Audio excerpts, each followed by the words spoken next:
So I want to start with a bit of audience congregational participation. How many of you have a recipe that is good until you add the secret ingredient that makes it great? Anyone want to spill their secret? Your mother's tarts, okay. And what's this? What's the ingredient that just brings them that?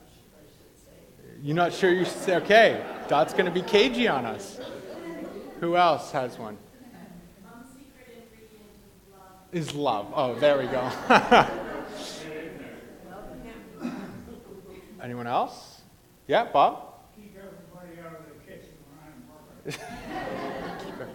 That's your secret ingredient? Yeah, anyone else? Secret ingredient? No. Wow, okay. Patience, yeah. Yeah, I'm really short. My mother-in-law gave me a cookie could recipe, which is a dumpling having stock in, and she made a wonderful one. But I added lemon rind to it, and I know it's better. Yeah, okay. There you go.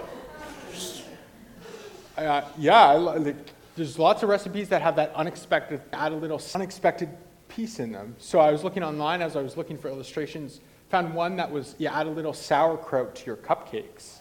Yeah, you have one, Bruce? The opposite. My grandmother made the most wonderful Scots oatmeal crabapple cookies as a kid, and she passed the recipe down to my mother and to us. She left an ingredient out we've never been able to duplicate. Whoa. Okay, very good. So we have this story from Luke today, and what I think is going on in this story is that the recipe for a prophet is going from good to great. Okay? And he's going to go in this story from good to great. So, before we get into that, I want to just go over the recipes of a couple of other prophets. How we made prophets that were great in the past. The first one I want to talk about is the prophet Moses. Now, if we were to talk about the prophet Moses, we could be here at a campfire. His story is long, right? He would be the kind of guy that you'd sit around and listen to at a campfire for ages. You know, he could tell you the story of the plagues and the Red Sea and the manna from the sky and the water from the rock. And those made him very good. But there's this moment when he goes from good to great. And it happens around Mount Sinai. And in the story, it said that the mountain is shaking, and like earthquakes and smoke. And Moses tells everyone to gather at the foot of the mountain. And he goes up the mountain, and on the mountain he receives the 10 Commandments and a whole bunch of other laws that we hear about. When he comes back down, something's different. It's said that his face is glistening or shining, and he doesn't know it. But everyone around him definitely knows. This is more than just the newest face wash. There's something different about this guy. In fact, his face is so bright that no one looks at it, and no one wants to have a conversation with him because it's just so bright. So for the rest of his life, he wears a veil over his face, and the only time he takes it off is when he goes into the tent where it is said that God is as well. And it's at that moment that he'll take it off. But when he's walking around the camp, go from good to great. Well, first of all, there's a mountain. And there are people to witness this incredible act of God. And there's some supernatural thing that happens. There's smoke on the mountain, and there's fire, and there's earthquakes, and Moses is called up into this, and when he comes back down, his face is shining. That's how he went from being good to great. Now I have another story. This is of the prophet Elijah. Now Elijah lived in the time when the kings in Israel were about as corrupt as they got. They had Solomon and David and Saul, And they were pretty good. And then things just started to go downhill, right? And all these kings who became increasingly corrupt. And at the low point of these kings was a king named Ahab. There are all sorts of slimy stories of Ahab that would go really well in House of Cards. But there's Ahab, this apparently none of you watch House of Cards. He's this really slimy king. And the counterpoint to the king is this prophet Elijah. Now, Elijah is the truth teller. And he says to the king, like, you're way off base. And there's a famine that comes into the land. There's a story about a widow and her son. And there's it's a very desolate time. And then something happens. God says, go talk to Ahab. So Elijah goes. And as Elijah's going, the rains come again for the first time in 3 years. And Elijah says to Ahab, I think we should have a duel. Now, he doesn't use the word duel, but that's essentially what he's proposing, a duel. And he says, take all of your prophets who worship this god called Baal, and I will go up on the mountain, and we will have a duel. So the prophets of Baal go up the mountain, and Elijah goes up the mountain.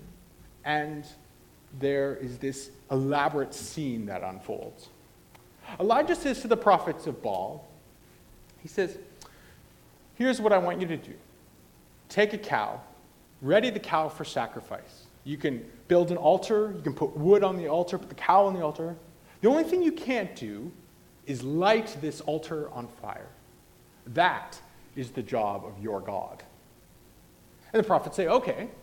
So they build an altar, and they put wood on it, and they put the cow on it, and they dance, and they pray, and nothing happens. So they do this a little bit more. They dance and they pray. They even cut themselves as a way of giving themselves over to their God.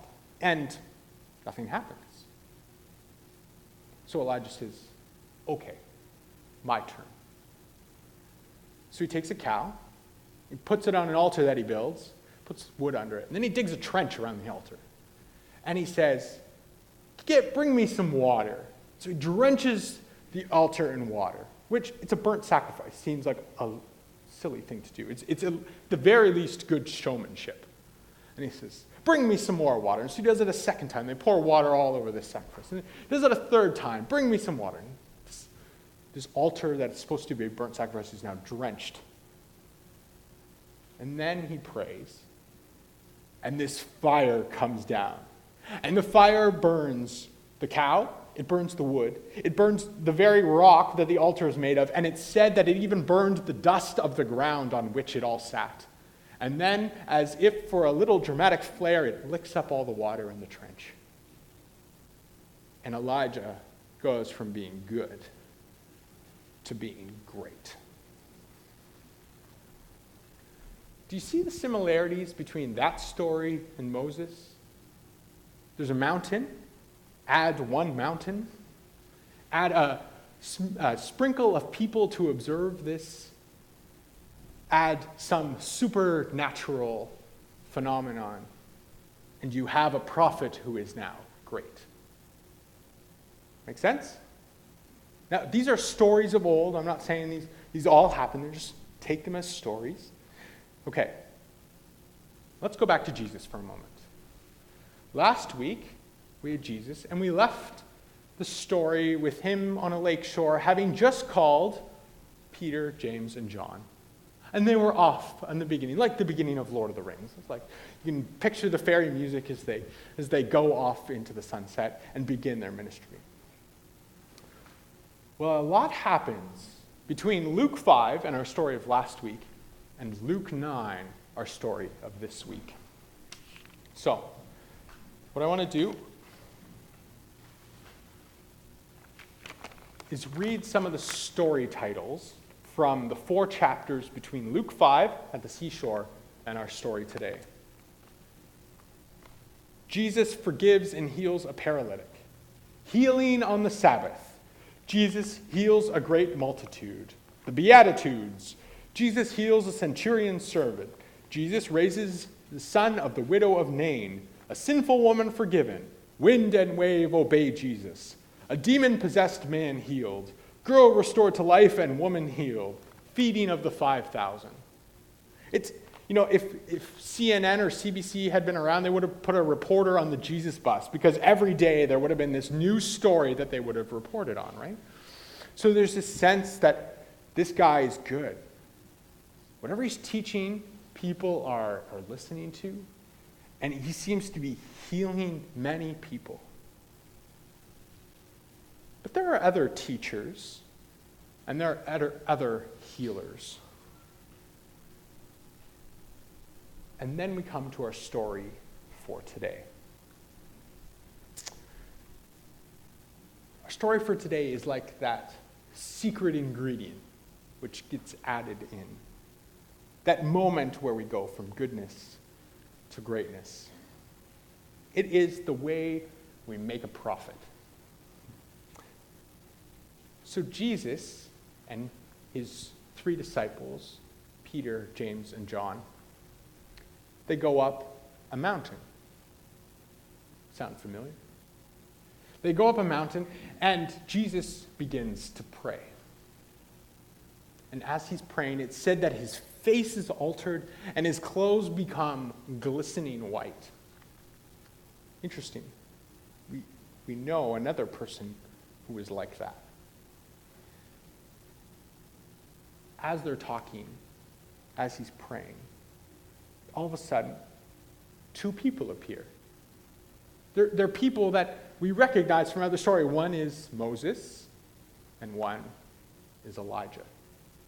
And there they are, talking like colleagues. They talk for a while about what is about to happen in Jerusalem. And through all of this, it appears as if the disciples are sleeping, which sounds a little strange. Maybe they're just weary from the list of engagements they've been involved in, all the healing and all the teaching. But at some point they wake up and they witness this vision. Now, Peter, sometimes when you wake up and you just start saying whatever comes out of your mouth because you feel like you need to. And he says, let's build 3 shelters, 3 tents, 3 tabernacles, 3 dwellings for these characters, Jesus, Elijah, and Moses. And the text says, he didn't really know what he was talking about. And then a fog descends on this mountain. And there's a voice that says, "This is my son. Listen to him." The fog goes away, and Jesus is left. And they don't say anything. Now, for some of you sitting here today, and maybe this is you, you hear this story and you think, I totally buy that. I can totally imagine somebody going up onto a mountain, their face being altered, their clothes shining, they see this vision, and for you this unequivocally proves that Jesus is God. And for others of you, and maybe this is you, maybe you hear this story and you think, well, it's a good story. It's a really good story. But you think, well, maybe the chicken that they had the night before was a little off. Or maybe there were some mushrooms on the way up the mountain. And when they get up the mountain, they have this crazy vision. But it doesn't make it any less a beautiful story, does it? See, I think there's some common ground that bridges these 2 perspectives. And it's this. Whether it's a great story or whether it actually happens, here we have this character who is so reflecting the light that he is shining. See, we have these strange metaphors in the church. We talk about Jesus, light of the world, and we say, go be a light into the world. And maybe we need to take that a little bit more seriously. Like, sure, it is just a candle, and it's just a symbol. But we know that there is a need for light in this world. And so in this story, we re-emphasize this role of Jesus, light of the world. So the invitation is out to you. Go be that light.